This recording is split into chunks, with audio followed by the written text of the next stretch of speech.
Mouse चलाना आता है। बाकी आप समझ गए होगी बात। माइक ऑन कर दीजिए भैया। माइक ऑन है, ठीक है। उसमें समाजवादी पार्टी आपका हमेशा सहयोग करती रहेगी। जनवादी पार्टी सोशलिस्ट, और आज जरूरत है सोशलिस्ट लोगों की। जिस तरह की परिस्थितियां हो गई, जिस तरह के राजनीतिक घटनाक्रम हो रहे हैं, ये उत्तर प्रदेश वो प्रदेश है, कई देशों में आबादी से बड़ा प्रदेश है। अगर हम आबादी के हिसाब से इसकी गिनती करें तो हो सकता है कि दुनिया में चौथे नंबर का देश हो, और अगर जो आबादी के हिसाब से चौथे नंबर का देश है, उस प्रदेश की अर्थव्यवस्था भी उतनी हो सकती है। अगर दुनिया के दूसरे देशों में जो आबादी में इतने बड़े खुशहाली है, अगर उनके और जहां सर अभी सिलेंडर नजर नहीं आ रहा भारतीय जनता पार्टी को, सोचो लाल रंग का सिलेंडर भारतीय जनता पार्टी को नजर नहीं आ रहा, उसकी कीमत कहां पहुंचा दी। जिस समय डीजल पेट्रोल महंगा होता है, हर चीज महंगी हो जाती है। ये वही भारतीय जनता पार्टी के लोग जो दिल्ली में बैठ करके $5 ट्रिलियन की इकोनॉमी की बात कर रहे थे, भाई हमारे मुख्यमंत्री जी भी कह रहे थे $1 ट्रिलियन की इकोनॉमी हो जाएगी। जब इतनी बड़ा प्रदेश है, इतनी बड़ी आबादी का प्रदेश है, जहां पर बड़ा इंफ्रास्ट्रक्चर काम हो सकता था, बिजली सस्ती हो सकती थी, महंगाई पे नियंत्रण लग सकता था, चीजें सस्ती होती, नौजवानों के लिए इन्वेस्टमेंट के बहाने नौकरी रोजगार मिल जाते। इस सरकार ने न केवल बाबा साहब भीमराव अम्बेडकर जी के सिद्धांत को नहीं माना है, वही डॉक्टर राममनोहर लोहिया जी का जो सिद्धांत था कि इनको हक और सम्मान मिल जाए, उस हक और सम्मान को भी छीना जा रहा है। चीजें बेची जा रही हैं, बाजार में हर चीज लगा दी है। कोई सरकार अगर चीजें बाजार में लग जाएगी तो कोई कोई खरीदने आ ही जाएगा। सब कुछ बेचना चाहती है सरकार, और ये सरकार बनी रही तो हो सकता है सब कुछ बेच करके सरकार को भी आउटसोर्स करके छोड़ के चले जाए। इसलिए हम सब लोगों को सावधान रहना है। मुझे खुशी है इस बात की कि जनवादी पार्टी सोशलिस्ट का आज अपना कार्यालय हो गया है, लखनऊ राजधानी में कार्यालय हो गया। ये शुरुआत है, और थोड़ा बहुत अगर सहयोग और भारतीय जनता पार्टी ने बेईमानी न की होती तो आपका लखनऊ में तो नहीं, दिल्ली में घर परमानेंट हो गया होता। लेकिन भारतीय जनता पार्टी ने बेईमानी की, बड़े पैमाने पर लोगों के ठप्पा लगा दिया, पैसे लेकर के वोट खरीदने का काम भारतीय जनता पार्टी ने किया। चंदौली लोकसभा में बड़ी संख्या में भारतीय जनता पार्टी के समर्थकों ने वोट लेने के लिए लोगों के हाथ पर, उंगली पर स्याही लगा दी। बताओ, ये वही बात है। इसलिए हमें आपको सबको मिलकर के सावधान रहना पड़ेगा, वोटर लिस्ट भी ठीक रखनी पड़ेगी, और समय पर जब वोट पड़ेगा उसके लिए भी ध्यान देना पड़ेगा। बड़े पैमाने पर बैलेट वोटिंग होने जा रही है, उस पर भी ध्यान देना पड़ेगा। मुझे उम्मीद है कि जहां आपको दिल्ली में परमानेंट घर मिल जाता, लखनऊ में परमानेंट अभी आपकी किराए पे कार्यालय है, यहां सरकार बनाइए, परमानेंट कार्यालय पाइए।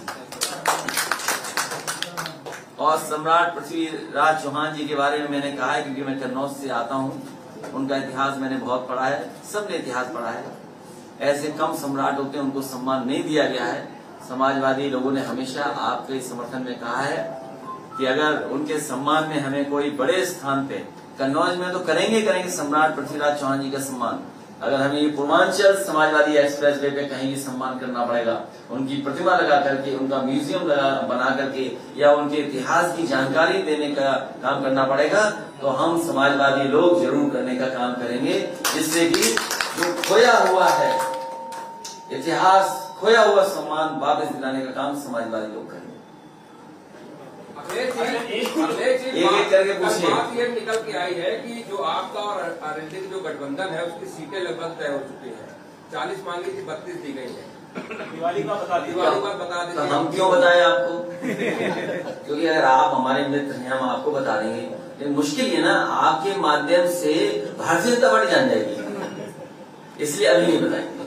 अच्छा, कांग्रेस का भी गठबंधन में आ रही, जिस तरीके से प्रियंका और जयंत की मुलाकात हुई लगभग 1 घंटे, तो क्या कांग्रेस भी आ रही है? अच्छा, किसी रेस्टोरेंट में हम किसी से मिल जाए तो कोई बात हुई? हाँ, ठीक बात है। भूल गया था और मैं फ्लाइट से निकलूं बात कुछ और कह दूं तो। लेकिन सर रेस्टोरेंट में मिलने के बाद एक साथ जाना दिल्ली उसको दर्शाता है, और अभी जो हम मिला है उसके लिए क्या दर्शाता है? सर एक न्यूज एजेंसी से बात करते हुए मुख्यमंत्री योगी आदित्यनाथ ने कहा है कि अगर पार्टी को कहेगी तो वो कहीं से भी चुनाव लड़ने को तैयार है। मुख्य विपक्षी दल आप है कि आप लड़ेंगे चुनाव? आप बाबा मुखर्जी जी को चुनाव नहीं लड़ना चाहिए, वो जा रहे हैं। आप अपना जाने वाले से क्या लेना देना? आप चुनाव लड़ेंगे?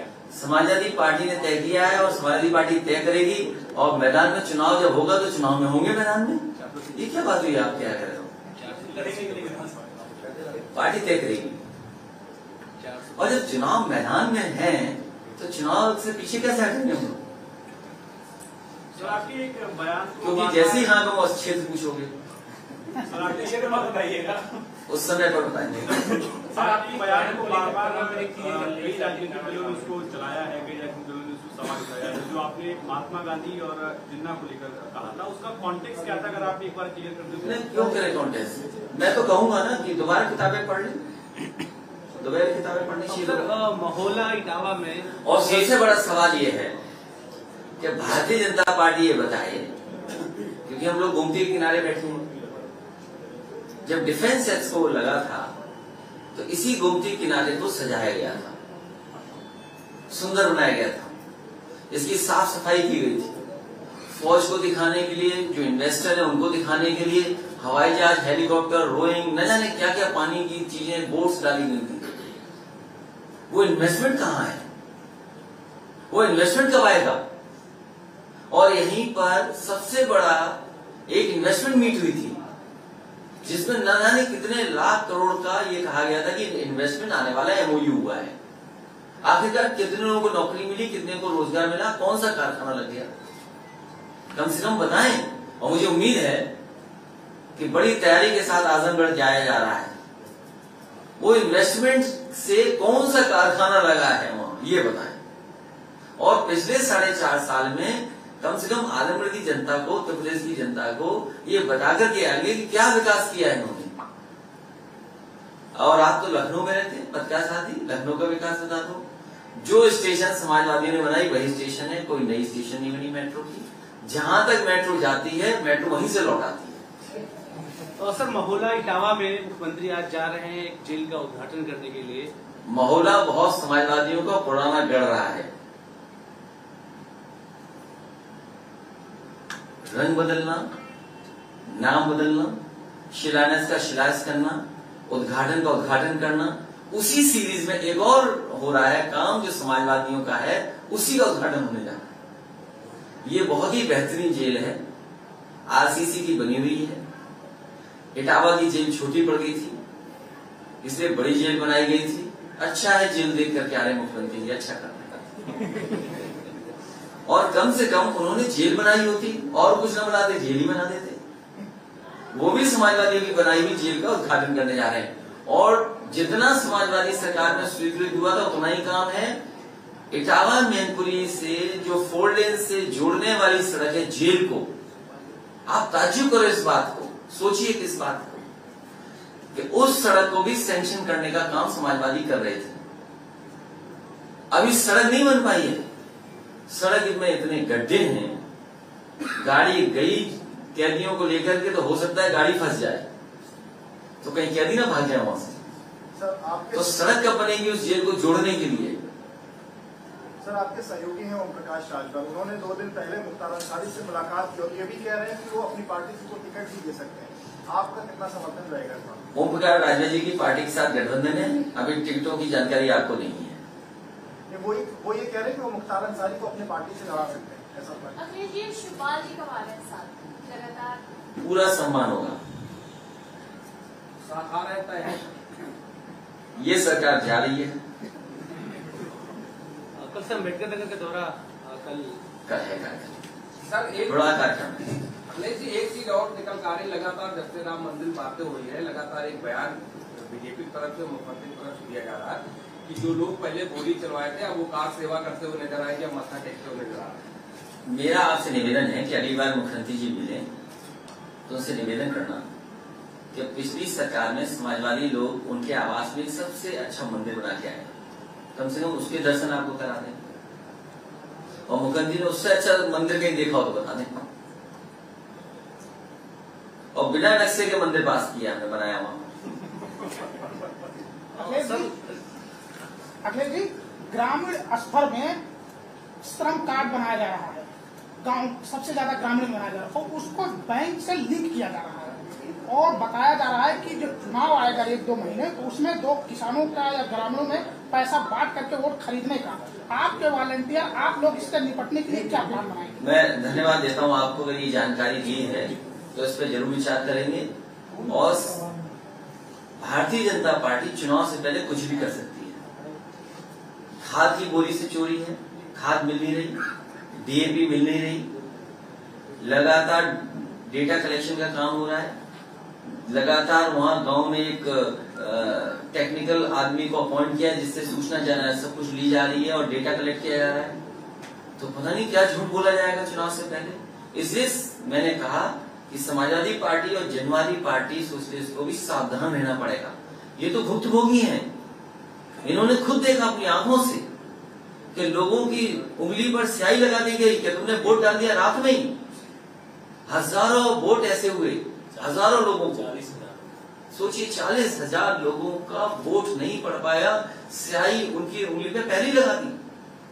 तो जो आप कह रहे हो बात, उससे हम लोगों को सावधान रहना पड़ेगा, उसकी भी तैयारी करनी पड़ेगी। सर, लोक भवन और विधानसभा के आसपास किलेबंदी जैसा माहौल रहता है, बहुत पुलिस रहती है, उसके बावजूद भी आज एक युवक ने उन्नाव के आत्मदाह कर लिया 30%, वो जल भी गया है। और जमीन विवाद था, लोकल पुलिस की तरफ से कोई मदद नहीं गई थी, और कानून व्यवस्था के बारे में सरकार एक बात आप स्वीकार कर लीजिए, और हम तो पत्रकार साथियों से कहेंगे, आपको घटनाएं और पूरे प्रदेश की समय समय पर सूचना मिलती है कानून व्यवस्था को लेकर के। इतनी खराब कानून व्यवस्था कभी उत्तर प्रदेश में नहीं हुई जैसी आज है। चाहे वो बेटियां हो, बहनें हो, उनके साथ जो घटनाएं घट रही हैं, या जो पुलिस के माध्यम से उत्पीड़न हो रहा है, पुलिस के आगे कोई सुनवाई नहीं है। और इसी तरह कस्टोडियल डेथ सबसे ज्यादा उत्तर प्रदेश में हुई है। नेशनल ह्यूमन राइट कमीशन ने सबसे ज्यादा नोटिस उत्तर प्रदेश को दी है। और इस तरह की घटना, चाहे मुख्यमंत्री कार्यालय हो, मुख्यमंत्री का ऑफिस हो, लोग न्याय के लिए आत्मदाह किए, पहली बार जान नहीं गई है। न जाने कितने पीड़ित जिन्हें न्याय नहीं मिला जिला स्तर पर, वो मजबूरी में यहाँ लखनऊ आते हैं मुख्यमंत्री आवास में कि उन्हें कहीं न्याय मिल जाएगा। लेकिन न्याय देने वाला कौन है? किसकी सुनवाई है सरकार में? किसी की सुनवाई नहीं। भारतीय जनता पार्टी अन्याय कर रही है, इस सरकार में सबसे ज्यादा उत्पीड़न है। और अगर आप ज्यादा देर खबर चला दोगे तो हो सकता है आप पे मुकदमा दर्ज हो जाए। जैसे ही आप खबर चलाओगे 5 मिनट के बाद आपको खबर गिरानी पड़ेगी। ये प्रेशर आप जानते हो, उन कार्यालयों से जो प्रेशर आ रहा है आप लोगों पर। अखिलेश जी, जो आप बात करें कि कस्टडी में काफी ज्यादा मौतें हुई, तो क्या लगता है पिछले कुछ दिनों जिस तरीके से देखा जा रहा है कि पुलिस का अपराधीकरण का काम चल रहा है, सरकार कर रही है? सरकार मनमानी कर रही है, सरकार का दबाव है, इसी वजह से पुलिस भी खुली छूट मिली हुई है। पुलिस को न पुलिस के सुधार पे कोई काम हुआ है, न उनकी ट्रेनिंग के लिए कोई काम हुआ है। जो स्ट्रक्चर चेंज किया था कि पुलिस को समय समय पर सैनिटाइज किया, समय समय पर उनको ट्रेनिंग दी जाए, समय समय पर इश्यूज की जानकारी हो, उन्हें एक्सपर्ट लोगों आए, उन्हें ट्रेनिंग दें। आपके डायल 100 में इतना अच्छा ट्रेनिंग के लिए बना हुआ है हॉल, कौन ट्रेनिंग ले रहा है? और जैसे मुख्यमंत्री हो जिसमें मुकदमा खुद दर्ज रहा हो, जिन्होंने खुद अपने मुकदमा वापस ले लिए, वो क्या पुलिस को सुधारेंगे? उन्हें तो अच्छा लगता है कि पुलिस अन्याय कर रही है। लेकिन सर, मुख्यमंत्री जी कह रहे हैं कि यूपी की कानून व्यवस्था देश में नाजी। भाई आप मेरी मत मानिए, डॉक्टर संजय चौहान की मत मानिए, आप खुद बताइए और आंकड़े पढ़िए। आप क्या भारत सरकार को उत्तर प्रदेश के सरकार के दिए हुए आंकड़े खराब है? क्या महिलाओं बेटियों के साथ उत्पीड़न उत्तर प्रदेश में सबसे ज्यादा है कि नहीं है? देश में सबसे ज्यादा कस्टोडियल डेथ यूपी में है कि नहीं है? नेशनल ह्यूमन राइट कमीशन ने सबसे ज्यादा नोटिस उत्तर प्रदेश की सरकार को दिए कि नहीं दिए? और पहला मुख्यमंत्री होंगे उत्तर प्रदेश के जिन्होंने अपने मुकदमे वापस लिए हों, डिप्टी चीफ मिनिस्टर के मुकदमे वापस लिए हों। और सबसे ज्यादा आत्मदाह करने वाली भी संख्या उत्तर प्रदेश की होगी, जहां पर मुख्यमंत्री कार्यालय या मुख्यमंत्री आवास में लोगों ने की होगी। अखिलेश जी, बलरामपुर में एक सुहेलवा वन जीव अभयारण्य, एक जंगल है जहाँ हजारों एकड़ जंगल है, और इस वक्त उस जंगल की अवैध कटान अथवा धुंध जारी है, जबकि चारों विधायक बलरामपुर के हैं और उन अधिकारियों पे कार्रवाई नहीं हो पा रहा। पर्यावरण को लेकर जहाँ पूरी प्रधानमंत्री जी अभी दुनिया के दूसरे हिस्से में बोल करके आए कि आने वाले समय में जो पर्यावरण में बदलाव आ रहा है उसको पर्यावरण को सुरक्षित रखने के लिए काम किया जाएगा, क्लाइमेट चेंज न हो उसकी दिशा में काम होगा। लेकिन दिवाली मन गई, कई शहरों की जो एयर क्वालिटी है न जाने कितनी गिर गई। और केवल पेड़ की चोरी नहीं, कटान अधिकारी और भारतीय जनता पार्टी के लोग मिलकर के पेड़ तो चोरी कर ही रहे हैं, सबसे ज्यादा जमीनों का कब्जा हो रहा है। और जमीनों के कब्जों के साथ साथ सबसे ज्यादा इलीगल कॉलोनी अगर कहीं बस रही हैं तो भारतीय जनता पार्टी के लोग बसवा रहे हैं। ये लखनऊ देख लो, चारों तरफ इलीगल कॉलोनियां बस गई।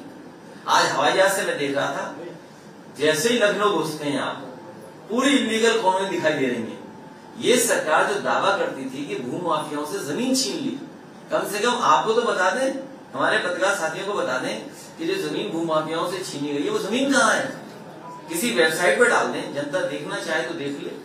और इलीगल कॉलोनियां कौन बसवा रहा है सबसे ज्यादा, पेड़ कौन कटवा रहा है, कोई सुरक्षित नहीं है सरकार में। मुख्यमंत्री 1,80,00,000 छात्रों को अभिभावकों 1100 की राशि ट्रांसफर करेंगे, सब जानकारी आज ही ले लोगे। आप भैया दोस्त की आपको बहुत शुभकामनाएं। आज का दिन बहुत अच्छा है, लगातार त्योहारों का दिन है, दिवाली मनाई, दिवाली की शुभकामनाएं। दिवाली पे हम इत्र का गिफ्ट देना चाहते थे, आपको नहीं दे पाए, लेकिन अब दिवाली के बाद जो अगली प्रेस कॉन्फ्रेंस होगी उसमें कन्नौज का इत्र आपको गिफ्ट करूंगा। भीड़ बहुत बढ़ जाएगी सर। कोई बात नहीं, कोई फर्क नहीं पड़ता है, इतनी छोटी तो बोतल होती है। काम कीजिएगा, जो पीछे कार्यकर्ता बैठते हैं वहाँ बैठाइए, क्योंकि उनके जगह नहीं बचेगी। अच्छा ठीक है, उनके लिए अलग कमरा कर देंगे। तो बहुत बहुत शुभकामनाएं आपको, बहुत बहुत बधाई। अगली दिवाली बहुत खुशी से मनाई जाए और ये सरकार जब चली जाएगी तो अपने आप दिवाली होगी उस दिन। बहुत धन्यवाद आपको।